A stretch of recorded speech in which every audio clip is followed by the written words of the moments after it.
Welcome back into another episode of the Hoth Hangout podcast. We're glad to have you joining us after the second season premiere of The Bad Batch. We got not one but two episodes that we watched yesterday. I guess that was, gosh, that feels like more than a day ago. But Joey and I actually watched that together. If you haven't gotten a chance yet to watch our live reaction to it, that's also uploaded on the Hoth Hangout YouTube channel if you're interested in checking that out. Or if you haven't seen it yet and you maybe want to watch that while you're watching the episode, I don't know, something like that might work. But before we dive into the breakdown and the review of the first two episodes of the second season of The Bad Batch, Joey, how are you doing? I think this is our first podcast since the new year. Happy New Year to you. Oh, that's true. Our first podcast. Yes. Obviously we did our reaction Right. video, but Yeah. full podcast episode. Yes. Happy New Year to everyone. Really. Mhm. Hope you all had a good good time with your families or your friends, or able to celebrate the new year together. I actually played Fortnite in Discord as part of my New Year, bringing in the New Year. So couldn't be more nerdy and gamey than that.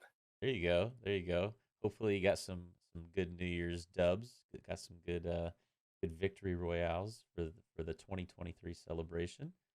Oh yeah, Um I got carried hard for sure. Yeah. well, the second season of Bad Batch, as we said, premiered last night. Joey and I watched it together, which is always a blast for us because as Star Wars fans, part of the joy of loving something like Star Wars is experiencing it with other Star Wars fans. And so, that is always a highlight for me, getting to watch uh, new stuff like Andor with you, and of course now Bad Batch and Mandalorian starting here in about 6 weeks or so, or I guess it's a little maybe 8 weeks, but um, Holiday special. yeah, don't remind me of that one. Clone Wars, the OG Clone Clone Wars, Wars. that Yeah. was Oh, good. that was very good. Yeah. Yeah, yeah, the holiday special we don't mention that. Um, but the second season of Bad Batch returns with our characters, and if you haven't seen the first season of the Bad Batch, highly recommend giving that a watch. And if you'd like, we also have a video on the YouTube channel of a season one recap if you're looking for the quick version of it. Although I would still recommend watching the whole first season. Great show. Absolutely. But our clone heroes return. There are now five of them, but Omega has kind of replaced Crosshair officially as the fifth member of the group. And they are sort of mercenaries now, if you will. I mean, we talked about this during the live reaction. They're basically still going on missions for Sid. Um, and part of these missions, the season opens up and they're retrieving some chest for a woman named Fee, who's voiced by Wanda Sykes. So, and I don't know if she'll be a returning character or not, but so that was kind of fun to see. Um, and then I didn't feel like episode one did a ton for me as much as episode two did. Episode two was more so the episode where we are starting to get into the nitty gritty of um, the first real mission, I would say, that Sid gives to them, where I think we learn in episode one that they're going to Sereno, which is Count. Is that right? That we learned it in episode one, and then it happened in episode two. I'm Yeah, I'm maybe kind of fusing two melding that together. together. Yeah. Yeah, I want to say I'm trying to remember. It wasn't the end of, yeah, the end of episode one was they were all kind of stuck, right? yeah. Like in the middle of, like on Sereno and in different areas. Is Uh, that right? was the whole second man? It's funny. This is what happens when you ask us to stay up until 3 in the morning Yeah. and watch Star Wars together. Uh, but Doesn't matter. But, the and they end up in Sereno. right, they Yeah. end up on All Sereno, together. which for those that don't know, that's the home planet of Count Dooku. And it's always that Star Wars fan thing when you hear a planet, you're like, oh, well, I know Yeah. that Yeah. place. Yeah. I uh, know that reference. right, and actually, and maybe this is kind of jumping the gun with the review or the synopsis of the episode, but we get to see a scene where it's like Dooku's throne room, which there's a scene or two from Clone Wars, I think, that also takes place in that room. So that was pretty cool to see. But kind of backtracking a little bit, they're on this mission, and Echo and Tech and Omega are together going after this war chest of Dooku's, which at this time, would have been killed by Anakin in Revenge of the Sith. And so, kind of all of his inheritance, his riches, his war chest, as it's said in the show, is up for grabs. So that's what they're going after during these first two episodes here, and um, kind of I liked the idea of the mission, but I don't know. We talked about this, that I didn't totally buy the fact that Omega was like she's really on board with she like wants the war chest. And for me that was confusing until the end. They kind of reveal something where she has overheard a conversation between was it Echo and Hunter, I believe, and she's kind of just like wanting to show her worth as a means of, Right. and it's not really about the money, which that to me made a little bit more sense. Right, and it's more to pay Sid's debt. The to yeah, not did I just foreshadow something? Maybe, I don't know. Sid dies? What? Yeah.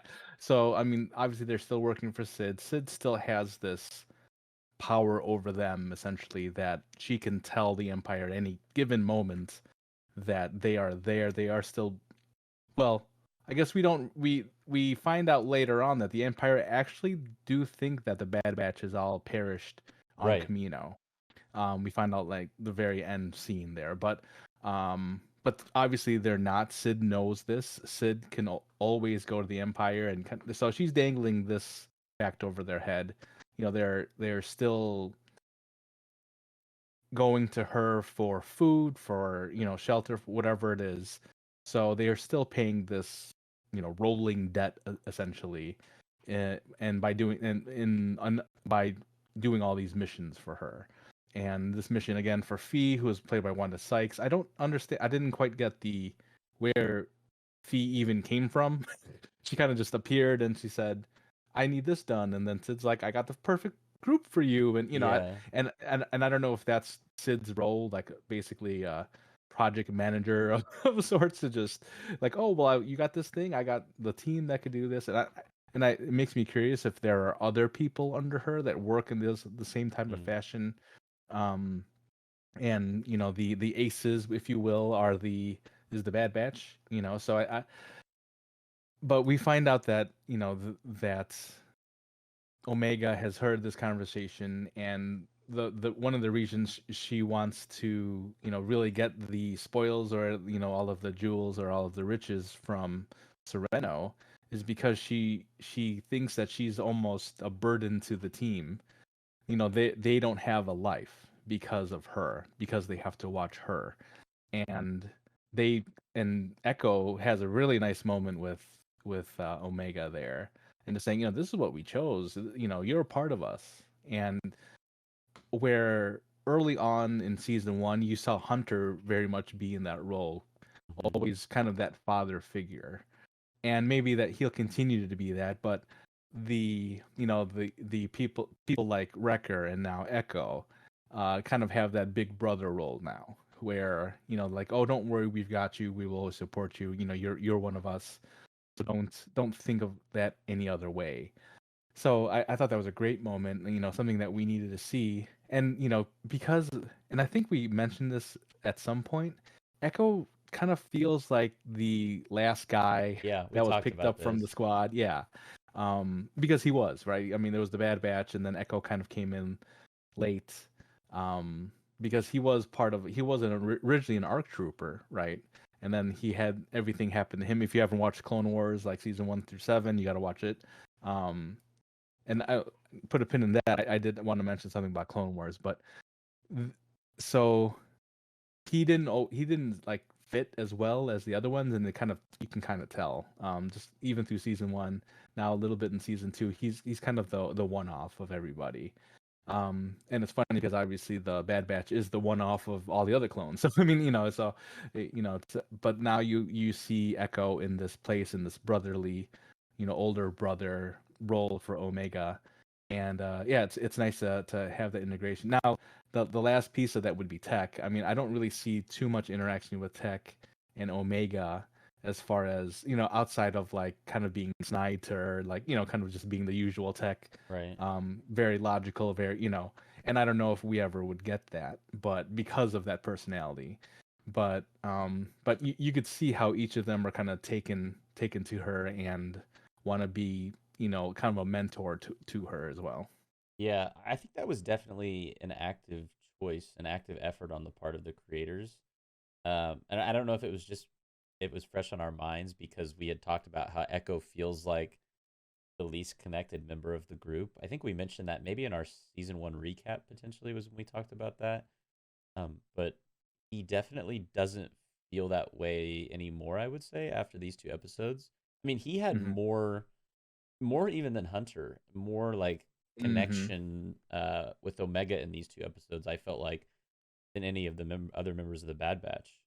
And so you mentioned Tech as well. I hope they kind of do the same thing because now he kind of feels like Right. Yeah. not the odd man out of the group, but when it comes to Omega specifically, like obviously Hunter and her have this connection. Wrecker is like this fun older brother.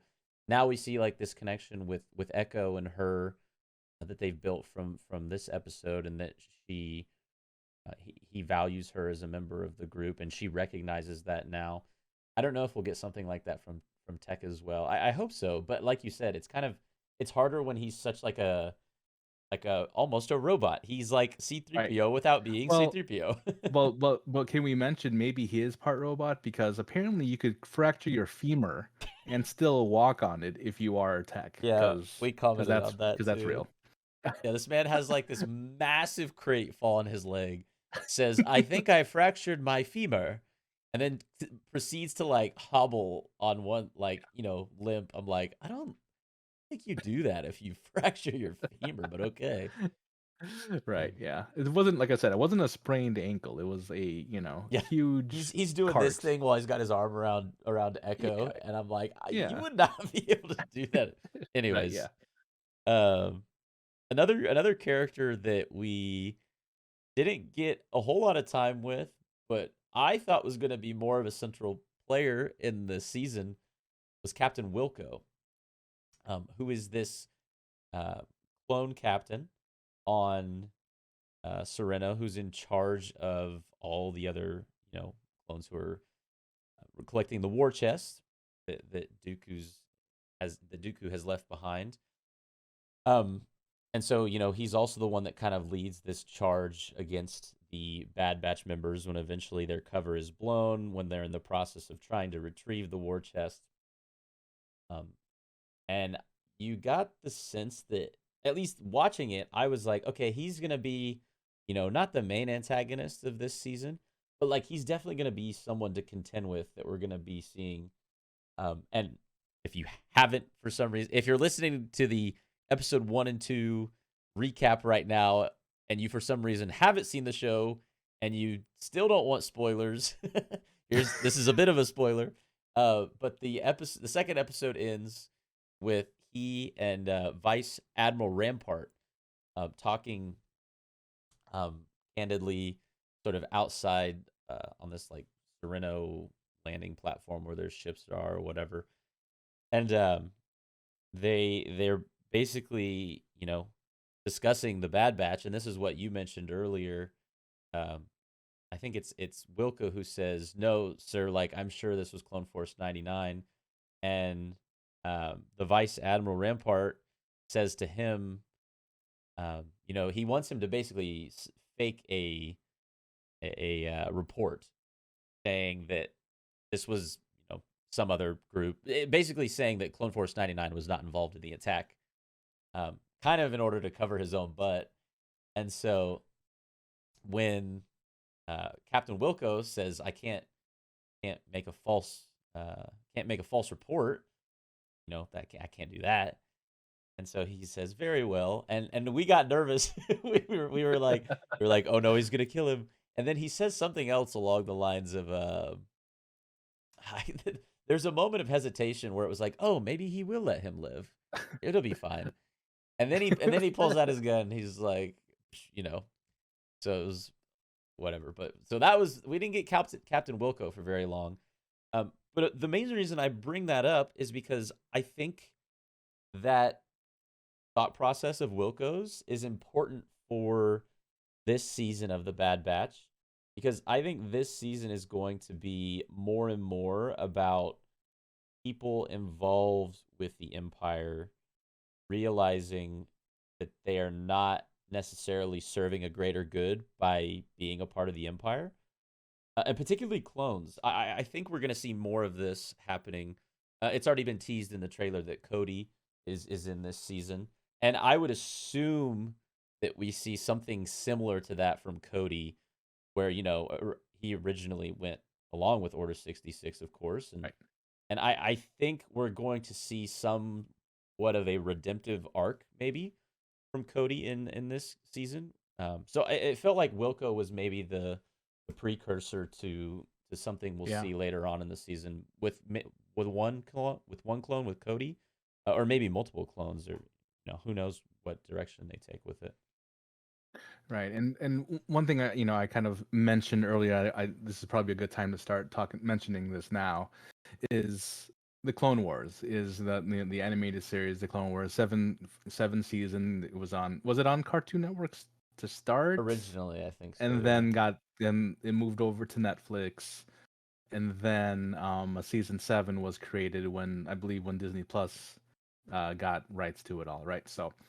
Um so there is a lot of great content, a lot of great characters in it. And we've mentioned this type of thing before, where I wonder where this type of connection that we see with the clones is really hitting, the general population of fans, where, they're not it's not people who talk about it constantly, but like kind of more of the casual, they know the movies, they know things like that.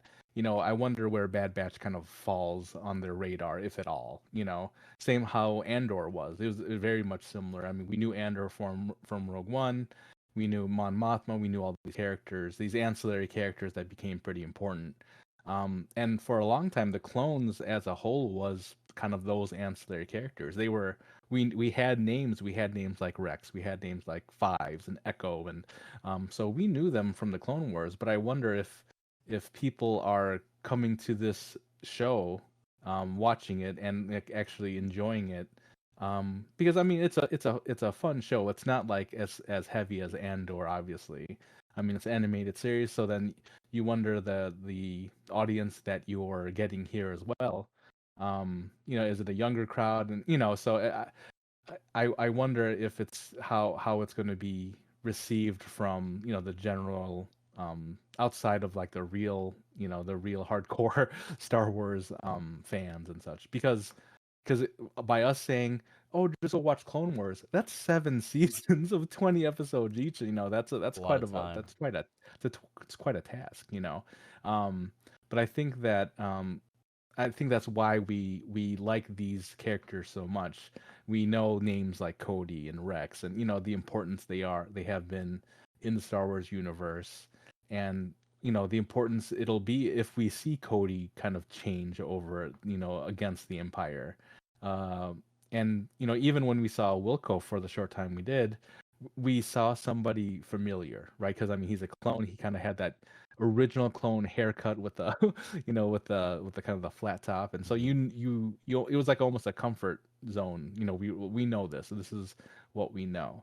So when we saw Wilco kind of get blasted by the vice admiral, which again was a very shocking image. I think on animated was kind of shocking to see it, Yeah, I was thinking the same because thing. he shot him and then he falls off the They bridge. I they think show it. that, Yeah.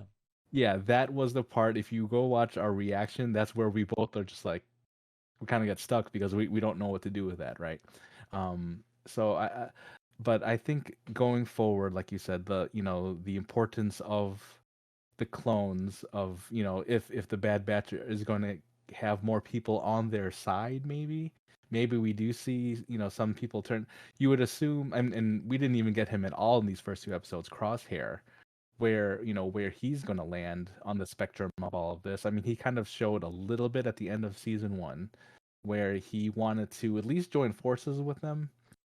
Maybe it was still towards the Empire, but you could see the need in him to kind of still be part of that team, right? Yeah. So that's another interesting character that I wonder where we will end up with by the end of the season. Yeah, and I would be pretty surprised if we don't have a unified six-person uh on force not or six-person Bad Batch by the end of season two. I don't know if they've talked in depth about what their plans are for the full length of the show, whether it's 3 seasons, whether it's 4 seasons. I don't Mhm. really know if I mean I'm sure Disney has an idea, but whatever it is, I think I envision Crosshair kind of returning into the ranks by the end of the season. And also on the note of Crosshair, I don't know. This isn't really a spoiler because it's an episode title, but the title of next week's episode is the Solitary Clone, which I, to me that sounds like Crosshair.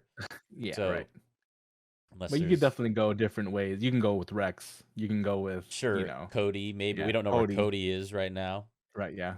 Wilco at the bottom of that bridge, just Yeah, he's the Solitary Clone. No, but yeah, it's a short episode. It's 2-minute episode, that's yeah. all. It's like the darkest episode of animation in history. Um, no, but I do hope we get Crosshair in next week's episode. I would much rather have like a Bad Batch Crosshair kind of side by side happening Mhm. simultaneously thing going on than like we get 6 episodes and we haven't seen him yet. And I'm like, dang, where is he? And Mm. maybe they do that on purpose just to kind of create that sense of bring him back. I want Crosshair. Where is he? Right, yeah. But Right, right. I love Crosshair. He's like we said, he's the one I relate to. So I want to see him back. Not surprised. Hopefully in next week's episode. Yeah. I don't know if we missed too much with the episodes, just I mean, we because have the one character that that was the one was thing I was gonna from bring up Sereno. too. Yeah. Who we thought upon initially seeing him, his name was Romar. He's this older guy who they're a bit standoffish with at first. They're as they should be, kind of treating him as a potential threat. But seemingly by the end of the episode, he didn't really seem to pose any threat, and ends up actually helping them escape in the end. And he has a striking resemblance to Count Dooku. I don't know if I was the only one that thought that, but I think I mentioned it to you right when I saw him. I Yeah. was like, he could be a relative of Dooku. Yeah, right. And And I just was trying to think back to Jedi Lost. I know he did have a sister. mhm. I know that sister had a brother. I don't know if that was from I forget if they were from the same father. I guess they were from the same father, but maybe not the same mother. I don't remember exactly because the one brother, he ended up like being some type of, they're not race cars, but not pods, but something. He did something in those lines, and I even forget what even happened to him or what his name was. I was wondering if that was actually him or not, but so yeah, if he was a long lost cousin, relative, or something of Dooku, because you can't not make that connection. And the way he was Older talking older about gentleman with the things, white hair. yeah, the way he was talking about things was kind of not a little bit cryptic. Like, Hmm. we were this way before the separatists came, before Dooku did all this, like a little bit like he knows something almost, or he had like Right. a close familiarity with the situation. Uh, and I got a different sense. So the two kind of like impassing characters we had, one in episode one and the other in episode two. Episode one was Fee, and then episode two was Romar. But I don't view them the same way. Like I could easily see them not having Fee back for another episode just because she didn't really seem to play a Hmm. major role in anything. But this Romar guy seems to have some Importance significance. to him. Yeah. Yeah, and Yeah, I he's the guy. He's the guy in the game where you yeah, need to go back to at some point because he's gonna give you some clues. He's gonna give you something right. to help you along with your missions. Yeah, and so I'd be pretty shocked if we don't see him again this season. But I liked his character. I was all for him, and I do hope there is some sort of connection, and it's not just like some random guy living in the Yeah. woods. Right.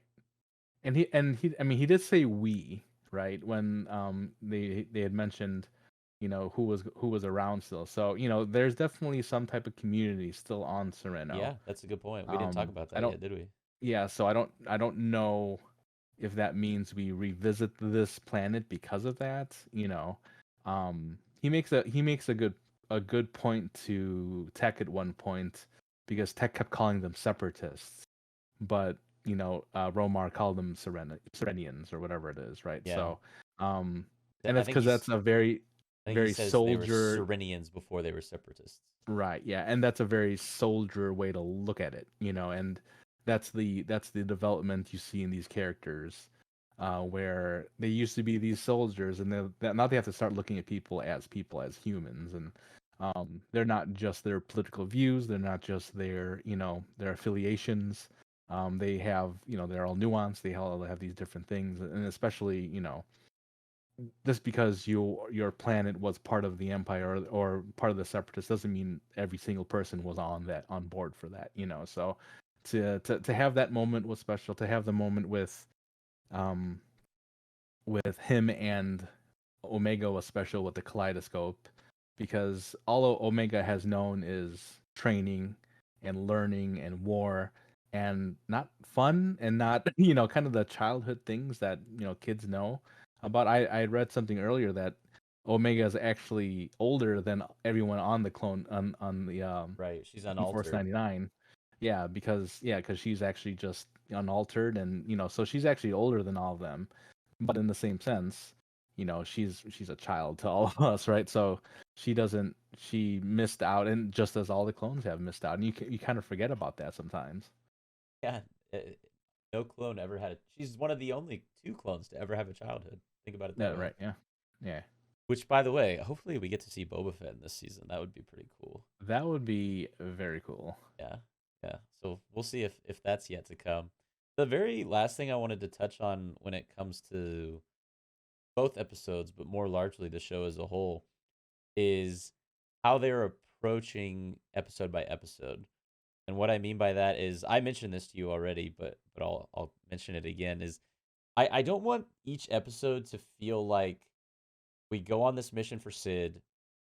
We may or may not come back with something practical, but what we really took away was like a lesson learned, like, Right. um like even the people, like, I don't know, the people who were being persecuted on this planet, like, we didn't get any money, but at least we helped them out. Like, yeah, that's Right. great, but Yeah. like if you're doing that like every episode, eventually you're Right. like, Yeah. okay, but like, what is the purpose here? Like, where are we going with Right. all of Yeah. this? The show as a whole.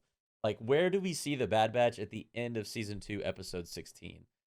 And I don't really know, to be honest with you. Right now, it just kind of feels like we're having fun moving from mission to mission. Um, but I want some more concrete sense of the direction of this show, rather than just Mhm. like every episode being almost like an individual like mission in a video game, for example. Right. What I liked about Clone Wars, the Clone Wars, and what I liked about Andor is that they had these 2 3 episode arcs, right? And each of those arcs obviously were their own story, and they were very different stories along the way. Now that we had a lot more characters to go off of. We had the Ahsokas, we had Bear Zoffi, we had Luminara. We have all of those in Clone Wars. So obviously with the Bad Batch and also in Andor, we learned earlier, we don't have as many to fill. Well, I guess because the Clone Wars episode series was like 20 episodes a season or something like something crazy like that, right? So, but this 16, I mean, it's still a good amount. But you're gonna have these same characters essentially on each set of these, either not, if they do, because I mean this was a 2 episode arc, right? I mean, we could probably call it that. And I hope they do the same with it. And like you said, if they do the same mission, this is the mission. The arc is kind of umbrellaed with this mission. They Hmm. have to do this mission, and here's another mission. And I'm not. I wouldn't be too excited about that if that's the way they decided to tell their story, because I mean that's how where they're headed, unfortunately. But I mean they did mention that it seems like they want to get out of the situation with Sid, and that's why they're doing this. So I hope at some point, hopefully halfway through the season, I don't want to. have to see Sid every other episode. Yeah, Like, right. what's next?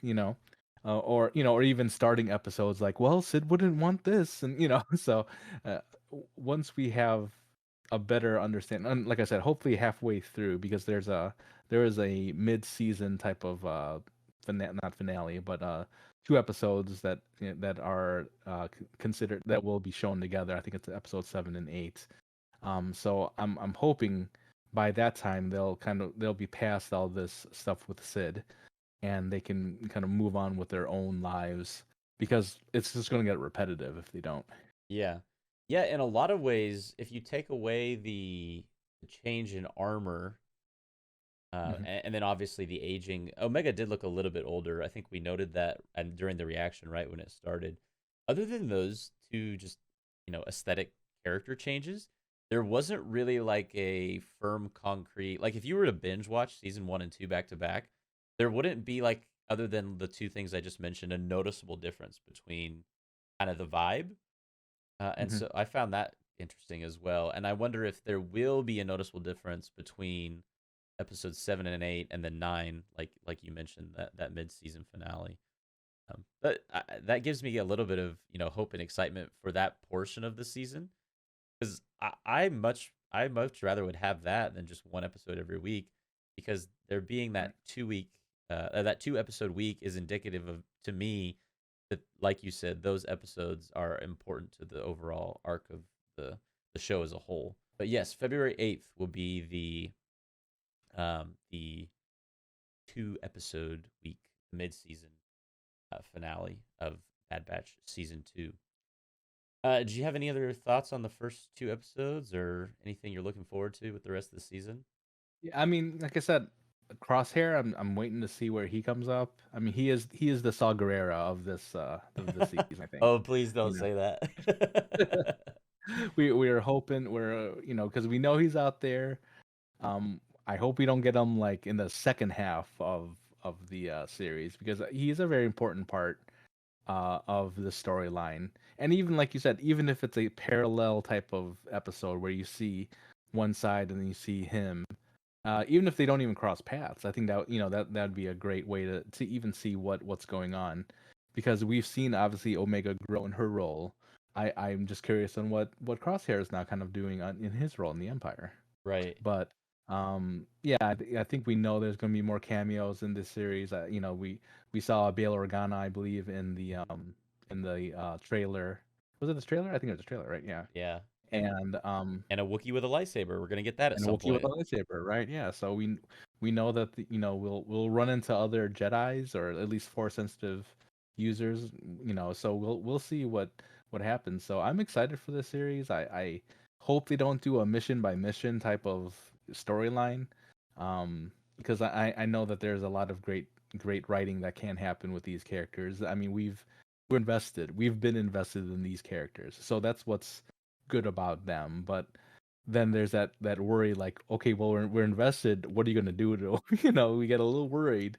And I think that's just us as that's how important these roles are to us, because we want good stories for them. Yeah, definitely. And I think these characters are worthy of good stories too. They're fun, they're enjoyable. And you were talking earlier just real briefly about like how this show compares to something like Andor. I don't think anything like the Bad Batch would ever get the publicity of something like Andor, just because it is animated. But there is and I don't use this in a negative way, but a childlikeness to it that Mhm. I personally love. I think Right. there's something about that quality that is uniquely Star Wars in some ways. Hmm. In many ways, the same reason Andor didn't feel like Star Wars.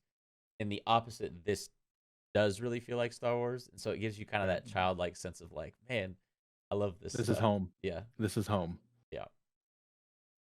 Well, we're excited to watch the rest of Bad Batch season 2. Episode 3 premieres Wednesday early morning, not Tuesday. Wednesday early morning at 3 a.m. Eastern, midnight Pacific. That's sometime in the morning if you live in Europe, like 7 a.m., 8 a.m., or something like that. The name of the episode again is The Solitary Clone. So leaves a lot to think about and ponder upon Wilco. its what was it? It's a Wilco? Wilco. Yeah, it's Wilco. But as always, thank y'all for listening to the Hoth Hangout podcast. If you ever have any questions or want to share anything with us, you can tweet at us at Hoth Hangout or shoot us an email, hothhangout@gmail.com.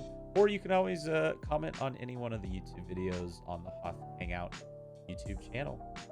Like I said, we're excited to continue covering the Bad Batch. It's a great show. And it concludes March 29th with 2 episodes as well, but not before the beginning of March, when we'll also be covering for basically one whole month The Mandalorian, and Bad Batch at the same time. So it's going to be a busy March. Any closing thoughts, Joey? Just have fun. Just have fun, like with kaleidoscopes. Kaleidoscopes was the main takeaway from. Yes, always have fun. Yeah. Don't forget that. Appreciate y'all, and may the force be with you.